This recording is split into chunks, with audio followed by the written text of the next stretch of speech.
رات کے 10:30 بجے کے قریب پولیس کو ایک کال ریسیو ہوتی ہے جس پر 2 لڑکیاں شدید روتے ہوئے کہتی ہیں کہ وہ شام کو 6 بجے کے قریب گھر سے نکلے تھے جب ان کی ماں نہانے کی تیاری کر رہی تھی اور اس وقت بھی وہ نشے کی حالت میں تھی، اور جب وہ گھر واپس آئے تو ان کو ان کی ماں باتھ ٹب میں مردہ حالت میں ملی۔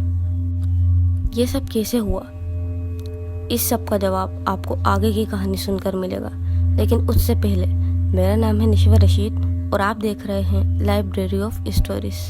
لیکن کہانی کا آغاز کرنے سے پہلے میری ان لوگوں سے گزارش ہے جو لوگ کمزور دل کے مالک ہیں، کیونکہ یہ ایک ڈسٹربنگ مرڈر کیس ہے، تو جو لوگ کمزور دل رکھتے ہیں وہ یہ ویڈیو چھوڑ کر ابھی جا سکتے ہیں۔ تو دوستوں، کہانی سمجھنے کے لیے ہمیں کینیڈا کے ایک شہر مسیساگا اونٹاریو میں جانا پڑے گا، جہاں لنڈا اینڈرسن نامی ایک عورت اپنے 3 بچوں کے ساتھ رہا کرتی تھی، جن میں سے اس کی بڑی بیٹی کا نام سینڈرا اور سینڈرا سے 1 سال چھوٹی ایلزابتھ، اور ان دونوں سے چھوٹا ان کا ایک بھائی بوبی، جس کا اصل نام رابرٹ تھا۔ اینڈرسن کے شوہر نے اسے چھوڑ دیا تھا اور اینڈرسن اکیلے ہی اپنے بچوں کو پالا پوسا کرتی تھی۔ اس کے شوہر کے چھوڑنے کے بعد اینڈرسن ڈپریس رہنے لگی اور اس نے نشہ کرنا سٹارٹ کر دیا، لیکن جلد ہی اینڈرسن کو ایک آدمی ملا جس سے اس کی بہت اچھی دوستی بھی ہو گئی، اور جلد ہی یہ دوستی شادی میں بدل گئی۔ جی ہاں، اینڈرسن نے اس آدمی سے دوسری شادی کر لی، مگر یہاں بھی اینڈرسن کی قسمت اچھی نہیں تھی، کیونکہ اس کا دوسرا شوہر نشے میں گاڑی چلاتا تھا اور نشہ کر کے لنڈا کو مارتا پیٹتا۔ لہٰذا سینڈرا اور ایلزابتھ کو یہ چیزیں بہت زیادہ ناگوار گزر رہی تھیں، مگر وہ کیا کرتی، اپنی ماں کے آگے بے بس تھیں، اسی لیے چپ رہتی۔ اور لنڈا بھی اپنے شوہر کی مار پیٹ کی وجہ سے بہت پریشان رہنے لگی تھی، اور اس بار اس نے اور زیادہ تعداد میں نشہ کرنا شروع کر دیا تھا۔ اب یہاں مجھے لنڈا کے پہلے اور دوسرے شوہر کا نام تو نہیں ملا، میں نے بہت ڈھونڈنے کی کوشش کی۔ خیر، لنڈا کے دوسرے شوہر کے جانے کے بعد لنڈا اور زیادہ پریشان رہنے لگی اور اس نے اور زیادہ نشہ کرنا شروع کر دیا، کیونکہ اب لنڈا نشہ کر کے سارا دن پڑی رہتی تھی، تو گھریلو ذمہ داریاں ان دونوں چھوٹی بچیوں پر آ گئی تھی۔ لیکن 2002 تک دونوں بہنیں اپنی ماں کی اس نشے کی عادت سے پریشان ہو گئی تھیں، کیونکہ سارا دن ان کی ماں نشہ کر کے پڑی رہتی اور وہ اپنی بچیوں کی بھی ذمہ داریاں پوری نہیں کر پا رہی تھی۔ دونوں بچیوں کا اپنی ماں کا یوں نشے پہ پیسے ضائع کرنا پسند نہیں تھا۔ دونوں چاہتی تھیں کہ ان کے پاس بھی ان کے دوستوں کی طرح سوئمنگ پول اور اچھے کپڑے ہوں تاکہ وہ بھی اچھے لگیں۔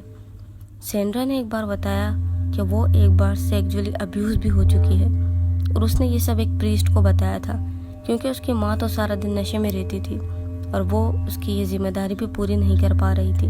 لیکن حیران کی بات یہ تھی کہ اس پریسٹ نے بھی سینڈرا کی مدد نہیں کی، تو سینڈرا نے چلڈرن ایڈ سوسائٹی کو رپورٹ کرنے کی کوشش کی، مگر ناکام رہے۔ Children aid society child protection service کا دوسرا نام ہے۔ خیر، دونوں لڑکیاں اب اپنی ماں کی وجہ سے بہت زیادہ پریشان رہنے لگی تھیں اور اب تھک بھی چکی تھیں، کیونکہ ان کی ماں سارا دن نشے میں رہتی اور نشے پہ پیسے ضائع کر دیتی تھی، اور یہ لوگ بہت زیادہ غربت کا شکار ہو گئی تھیں۔ دونوں بہنیں کتنا پریشان ہو گئی تھیں، اس بات کا اندازہ آپ یہاں سے لگا لیں کہ ان دونوں نے اپنی ماں کو قتل کرنے کے طریقے انٹرنیٹ پر تلاش کرنا شروع کر دیے تھے۔ دونوں کا خیال تھا کہ اپنی ماں کو قتل کر کے وہ انشورنس کی رقم کی حقدار ہوں گی، اور یہی نہیں، دونوں نے یہ بھی سوچ لیا تھا کہ یہ رقم وہ کہاں خرچ کریں گی۔ دونوں بہنوں کا خیال تھا کہ وہ یہ پیسے یورپ کی ٹرپ پر اپنے دوستوں کے ساتھ جانے اور گھر خریدنے پر خرچ کریں گی۔ لہٰذا دونوں بہنوں نے شاطر دماغی سے پلان بنایا کہ وہ اپنی ماں کو پانی میں ڈبو کر ماریں گی، کیونکہ اس طرح ان کی ماں جلدی اور آسانی سے مر جائے گی اور یہ ایک ایکسیڈنٹ لگے گا۔ اور یہ قتل کا منصوبہ انہوں نے اپنے 3 دوستوں کو بھی بتایا۔ دوستوں نے بھی کہا کہ ہاں ٹھیک ہے، ہم ساتھ ہیں تمہارے، اور ان دوستوں نے اپنا وعدہ بھی نبھایا۔ انہوں نے نہ اپنے والدین کو بتایا اور نہ ہی پولیس کو اطلاع کی۔ اب چونکہ سب پلان بن چکا تھا، بس اس پلان پر عمل درآمد کرنے کی دیر تھی۔ پھر آئی 18 جنوری 2003 کی دوپہر کے کھانے کے بعد دونوں بہنوں نے اپنی ماں کو الکوہل ڈرنک پیش کی۔ ان دونوں کا منصوبہ یہ تھا کہ کہ اینڈرسن کو مکمل طور پر نشے میں مبتلا کر دیا جائے تاکہ وہ ان کے حملے کا مقابلہ نہ کر سکے۔ انہوں نے اپنی ماں کی الکوہل میں 6 گولیاں ٹائلینول 3 ڈال دیں تاکہ ان کی ماں کی دل کی دھڑکن کی رفتار سست ہو جائے۔ یہ ٹائلینول دوائی درد کو دور کرنے میں کام آتی ہے، جس طریقے سے ہم پیناڈول وغیرہ یوز کرتے ہیں، لیکن اگر اسی دوائی کو الکوہل میں ملایا جائے تو انسان کے دل کی دھڑکن سست پڑ جاتی ہے اور نروز اور بلڈ پریشر میں کمی، بے ہوشی، کوما اور ممکنہ موت بھی ہو سکتی ہے۔ یہ سب ان دونوں بہنوں نے اسی لیے کیا تاکہ کوئی ان پر شک نہ کرے اور ان کی ماں کا قتل ایک حادثہ لگے۔ اور یہاں منصوبے کے مطابق سینڈرا اور بیتھ نے باتھ ٹب کو پانی سے بھرا اور اپنی ماں کو باتھ ٹب تک لائیں۔ ان کی ماں نہانے کے لیے تیار نہیں تھی، لیکن ان دونوں نے اپنی ماں کو خوب منایا اور آخرکار ماں نے اپنے بچوں کے آگے ہار مان لی۔ انہوں نے اپنی ماں کو کہا کہ آئیے ماں، ہم آپ کی مساج کریں۔ اینڈرسن کو باتھ روم میں داخل ہونے میں مشکل ہو رہی تھی کیونکہ وہ نشے میں بھی تھی اور دوائی کی وجہ سے بھی عجیب محسوس کر رہی تھی۔ یہ سب کرتے وقت سینڈرا اور بیتھ اپنے کسی دوست سے بھی بات کر رہے تھے جس کو وہ یہ سب بتا رہے تھے، اور اسی دوست نے ان دونوں کو مشورہ دیا کہ یہ سب کرنے سے پہلے تم لوگ دستانے ضرور پہن لینا۔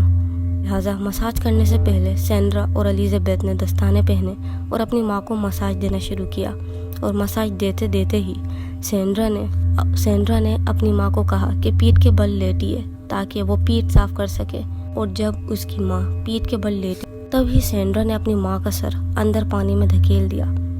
اینڈرسن تڑپتی رہی لیکن اس کی بیٹیوں نے رحم نہیں کھایا، اور 4 منٹ کے اندر ہی اینڈرسن نے تڑپنا چھوڑ دیا، اور جب سینڈرا نے اپنی ماں کو ہلا کر دیکھا تو وہ مر چکی تھی۔ اپنی ماں کو قتل کرنے کے بعد ایلیزا اور بیتھ اپنے دوستوں کے ساتھ قریبی ایک جیک ایسٹر نامی ریسٹورنٹ گئے، جہاں انہوں نے تقریباً 6:51 پر اپنے دوستوں کو بتایا کہ انہوں نے اپنی ماں کو قتل کر دیا ہے، اور پھر سب دوستوں نے مل کر پارٹی کی، اور رات تقریباً 10:30 بجے کے قریب لڑکیاں اپنے گھر واپس آئیں، اور تب ہی ایلیزابیتھ نے 991 پر پولیس کو کال کی، اور پولیس کو کال کر فون پر بہت زیادہ رونے لگی اور روتے روتے کہنے لگی کہ وہ شام کو 6 بجے کے قریب گھر سے نکلے تھے جب ان کی ماں نہانے کی تیاری کر رہی تھی، اور اس وقت بھی وہ نشے میں تھی، اور جب وہ گھر واپس آئے تو ان کو ان کی ماں باتھ ٹب میں مردہ حالت میں ملی۔ لہٰذا پولیس نے لڑکیوں کی کہانی پر یقین کر لیا۔ جب لنڈا اینڈرسن کی اوٹوپسی کروائی گئی تو پتہ چلا کہ اینڈرسن کے خون میں الکوہل کی مقدار قانونی سطح سے 400 گنا زیادہ تھی۔ اب ان تینوں بچوں کے آگے کوئی تھا نہیں کیونکہ ان کے باپ ان کی ماں کو پہلے ہی چھوڑ چکا تھا، تو اب لڑکیاں اپنی خالہ کے ساتھ رہنے لگیں اور ان کا 3 سال کا بھائی ان کے خاندان کے ہی کسی دوسرے افراد کے ساتھ رہنے لگا۔ انشورنس کمپنی نے ان کے بھائی کو $67,000 دیے، جبکہ دونوں لڑکیوں کو اچھی خاصی رقم ادا کی۔ اینڈرسن کی موت کے تقریباً 11 ماہ بعد سینڈرا، جو نشے کی حالت میں تھی، اس نے ایک پارٹی میں ایک لڑکے کو بتایا کہ اس نے اور اس کی بہن نے اپنی ماں کو کس طریقے سے بے رحمی سے قتل کیا ہے۔ اس کے بعد سینڈرا نے ایک ایسے لڑکے کو بھی یہ سب بتایا جو اسے بہت پسند کرتا تھا کہ اس کی ماں کی موت شاید حادثہ نہیں تھی۔ اس لڑکے کو یہ سب مشکوک سا لگا، جس کی وجہ سے اس نے پولیس کو اطلاع دی کہ اس سے کسی نے یہ سب کہا ہے۔ پھر دوسرے دن وہی لڑکا سینڈرا کے گھر گیا اور اسے کہا کہ آؤ لانگ ڈرائیو پر چلتے ہیں، اور رستے میں باتوں باتوں میں اسی لڑکے نے سینڈرا سے دوبارہ پوچھا کہ تم کل کہہ رہی تھیں کہ تمہاری ماں کی موت شاید حادثہ نہیں تھی، اس بات کا کیا مطلب تھا؟ تب سینڈرا نے سب کچھ اس لڑکے کو بتا دیا، مگر سینڈرا نہیں جانتی تھی کہ اس نے پولیس کے سامنے بھی اظہار کر دیا ہے، کیونکہ اس لڑکے نے ریکارڈنگ کر لی تھی جو کچھ بھی سینڈرا نے اسے بتایا تھا اور پولیس کو سنا دی تھی۔ لہٰذا 21 جنوری 2004 کو الیزابیتھ اور سینڈرا کو گرفتار کر لیا گیا، اور جب ان کے کمرے کی تلاشی لی گئی تو ان کے کمرے میں وہ کمپیوٹر ملا جس پر دونوں نے ماں کو قتل کرنے کے طریقے تلاش کیے تھے، اور وہ چیٹس ملی جو انہوں نے اپنے دوستوں سے قتل کے بارے میں کی تھی۔ یہ سب ثبوت یعنی ریکارڈنگز، سرچز اور چیٹس وغیرہ کورٹ میں ثبوت کے طور پر پیش کی گئیں۔ سینڈرا اور الیزابتھ پر نومبر 2005 میں مقدمہ چلایا گیا اور انہیں فرسٹ ڈگری مرڈر کا مجرم قرار دیا گیا اور دونوں کو 10 سال کی سزا سنائی گئی۔ 10 سال کی سزا کے دوران دونوں بہنوں کو ایک دوسرے سے بات چیت کرنے سے بھی منع کر دیا گیا تھا، لہٰذا دونوں بہنوں کو 1 سال کے غیب کے فرق سے رہا کیا گیا۔ بڑی بہن سینڈرا کو 2009 میں رہا کیا گیا، جبکہ بیتھ کو 1 سال بعد یعنی 2010 میں رہا کیا گیا۔ چونکہ قتل کرتے وقت دونوں کی عمر 18 سال سے بھی کم تھی تو ان کی شناخت کینیڈا کے قانون کے تحت محفوظ ہے۔ رہائی کے بعد سینڈرا کو $2000 کی اسکالرشپ مل گئی اور وہ یونیورسٹی آف واٹر لو میں اپنی اسٹڈی کنٹینیو کرنے لگی، اور دوسری طرف بیتھ نے یونیورسٹی میں درخواست دینے کے ارادے سے اوٹاوا کا سفر کیا۔ ان دونوں کے اس خوفناک کہانی پر ایک فلم بھی بن چکی ہے جس کا نام پرفیکٹ سسٹرز ہے۔ ان دونوں کو بات تب کے نام سے بھی جانا جاتا تھا۔ اس کہانی کے کچھ ڈیٹیلز آپ لوگ نیٹ پر بھی سرچ کر دیکھ سکتے ہیں، آپ لوگوں کو مل جائیں گی۔ یہ دونوں بہنیں قتل کے وقت بہت چھوٹی تھیں، اسی لیے ان لوگوں کی شناخت کو چھپایا گیا تھا، اسی لیے ان دونوں کی تصویریں یعنی ریئل تصویریں آپ لوگوں کو نیٹ پر بھی نہیں ملیں گی۔ دوستوں، یہ تھی ہماری آج کی کہانی۔ کیسی لگی آپ سب لوگوں کو؟ اپنی رائے کا اظہار کمنٹ سیکشن میں ضرور کیجیے گا۔ Thanks for watching this video. If you enjoyed, please consider liking and subscribing to our channel for more content like this. اب ملتے ہیں ہم آپ سے ایسی ہی ایک ویڈیو میں، تب تک کے لیے اللہ حافظ۔